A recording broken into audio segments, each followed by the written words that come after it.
Hey there, Evensong family. Just a couple quick personal notes. Starting on this Tuesday, January 5th, I will officially be a full-time staff member at St. Andrew, which is incredibly exciting for me and means that I'm going to hopefully have a lot more energy to devote to creating and making Evensong an even more inclusive and meaningful worship experience for all of us, together with Jen and the other leaders. So excited about that. What that also means is, having left my old job as of December 24th, Christmas Eve, I no longer have the fancy computer and the software to create the videos that I've been creating. I will again once I start on Tuesday, but for now, in this weird middle space, I'm using some old technology that is not nearly as helpful or useful. And so you will see on these videos today, I spent a lot of time trying to figure out how to put lyrics on the screen in a compelling and useful way, and I failed in iMovie. So please enjoy my creative interpretation of how to get lyrics on the screen in a way that didn't take me 20 hours of editing this week. I miss you all. I can't wait to worship with you again in person. For now, I'll enjoy continuing to connect with you online, and I hope you have a wonderful week and a happy new year. Should nothing of our efforts stand, no legacy survive, unless the Lord does raise the house, in vain its builders strive. To you who boast tomorrow's gain, tell me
Saturday Evensong family. Welcome back. Happy New Year. I have missed being with you all so much. Christmas Eve just filled my heart, and I loved getting to share that with you. I know it looked different, but it was really, really beautiful and really special. So thank you so much for joining us for that. Christmas isn't over.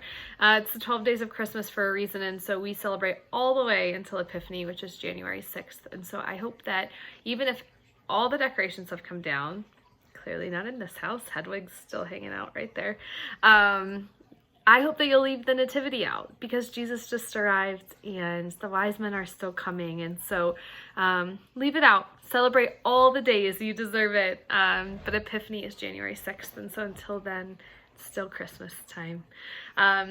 I know that the new year brings so many feelings and emotions and plans and ideas, and I look forward to talking about all of those tonight for you and with you.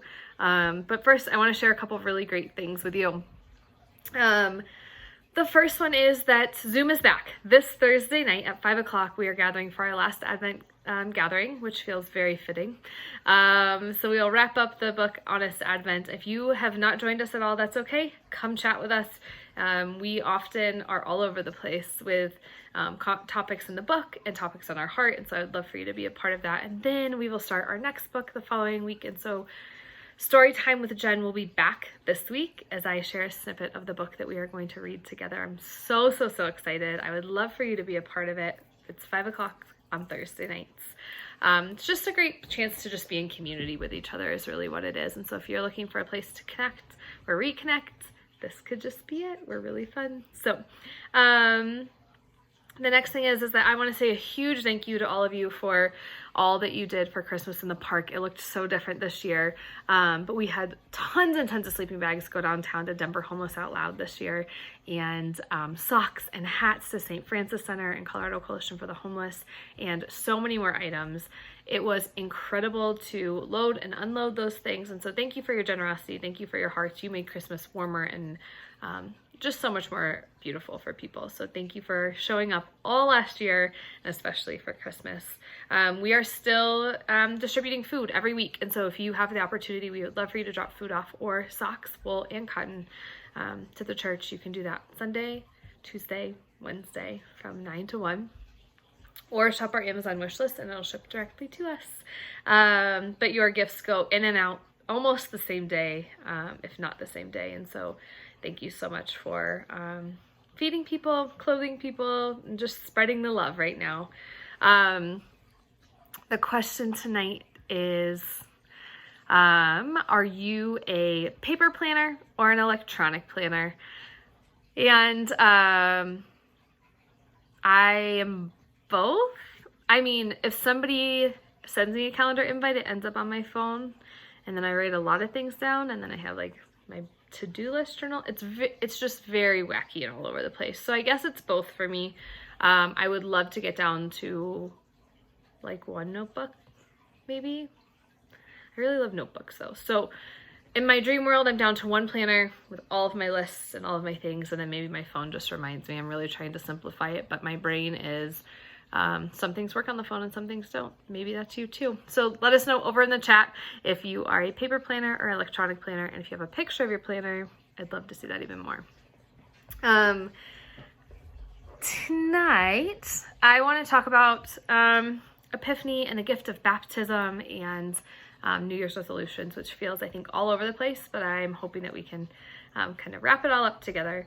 So I was having this really beautiful conversation today with one of my friends, and we were talking about resolutions or words of the year and what we were gonna do. And she said, it just feels really hard. And I was like, same.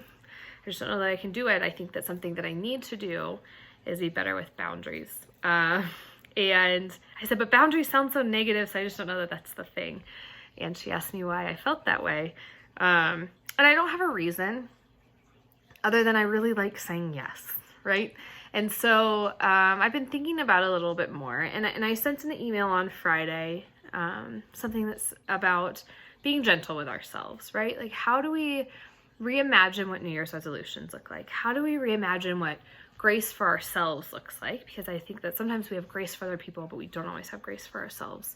And how do we live into that in this new year? And so I've spent some time kind of thinking more about that a little bit, and what I hope that you will do, and what I hope I will do, and we can hold each other accountable for it, is this year we think of something that maybe last year we did really well and that we just want to get better at. And so boundaries is not that thing for me. So we're just not going to pretend. But I do know that I loved people well. And so this year I can say I'm going to commit to loving people well. And loving people well means loving myself well too. And so in that is the boundary, right? And having grace when we mess up, because we're going to mess up. And that doesn't make us bad people. That doesn't make it impossible to reset. It's an opportunity to grow. And so we get to grow together, and we get to do that together. And the gift of Epiphany is that Jesus' birth and Jesus' baptism ensured that we had grace in our lives and grace in everything that we do. And so know that God has so much grace for you and so much love for you. And I want you to have so much grace and love for yourself. And so as we think through the ways that we can show up better this year, maybe it's not a huge diet plan or a huge workout plan or adding some new routine or reading a trillion books. Shannon, I love you so much for it, but if it works for you, it's great. I love a good goal, but I think that we can set good expectations for ourselves, and we can lean into those in really beautiful ways, and take a deep breath and know that it's not always going to be a perfect journey, right? Jesus's journey from birth to the cross wasn't perfect, right? There were parts that were really hard and heartbreaking, and where he retreated it for prayer and to take a deep breath, and then where he fed people and he loved people. And so we can't expect our journeys to be perfect, because they won't be. And so finding grace in that and finding peace in that will help us as we get through this year. And so my hope and dream for you is that you will think of, you'll set realistic expectations for yourself and realistic goals. And you will think about things last year that you did really well, and this year you just want to get better at. And or if you're a word picker outer, a person that picks out words and has one word every year, perhaps your word or your phrase is one that you didn't really get an opportunity to live fully into last year, and so you want the opportunity to do that again this year. However you do it, I am cheering for you, and I know that you'll be incredible at it. My greatest hope is that you will be filled with grace for yourself and love for yourself in that journey, because that is the beauty of Jesus' birth, is that we are reminded that we are loved and that there's grace in our lives even when we stumble, and we can't be perfect. We can't expect perfection. And so this year, even if boundaries isn't my word, it's not a negative thing, it's just not my thing. But I can love people well, and in that learn that sometimes my best no is my best yes. My hardest no is my best yes. But it's not an easy journey. The new year brings just a lot of hardship. And I saw something, I read something that said, like, most people give up on their New Year's resolutions in the first month. And it takes 90 days to make something a habit. Studies tell us. But I think that if we lean in and we pick something that we've already almost mastered or we feel really good about, then we can take it to the next level and excel in that. So be gentle with yourselves this year, friends. 2020 is over. 2021 still has some of the junk and some baggage that it's been carrying over from 2020. It's only day 2. So be patient, be kind to yourself and to others, but love yourself well this year. And so let's set some realistic expectations and goals for ourselves too. You are loved, you are important, and you matter so much. And I am so excited that we're back. And I am so excited that Justin is here full time with us now, and that we get to do all of this together. So thank you, dear friends. I love you. I'm so happy that you're here.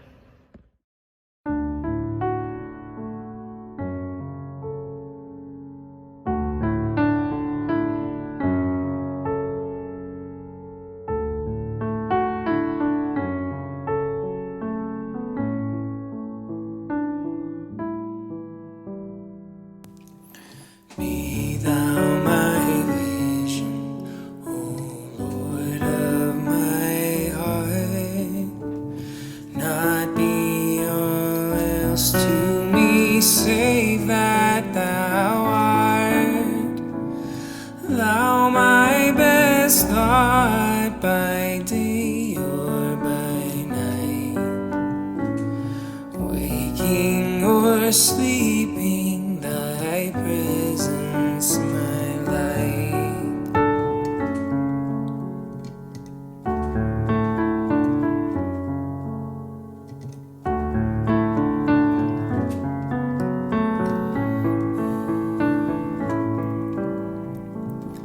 Be thou my wisdom, and thou my true word. I ever with thee, and thou with me, Lord. Thou my great Father, and I thy true Son. Thou in me dwelling, and I with thee one.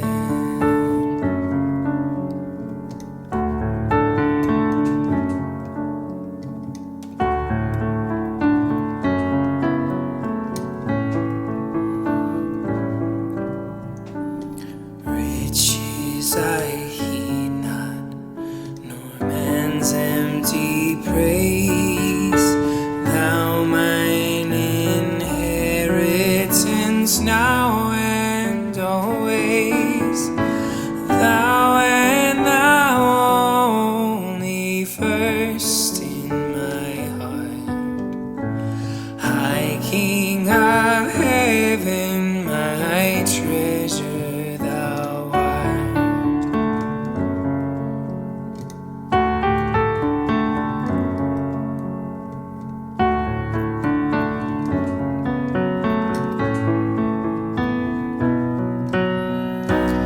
High King of heaven, thy victory won.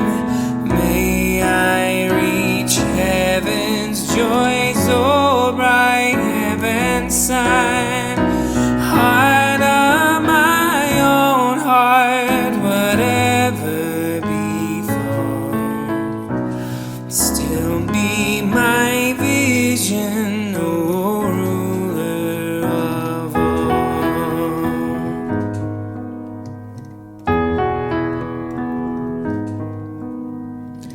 Heart of my own heart, whatever befall, still be my vision,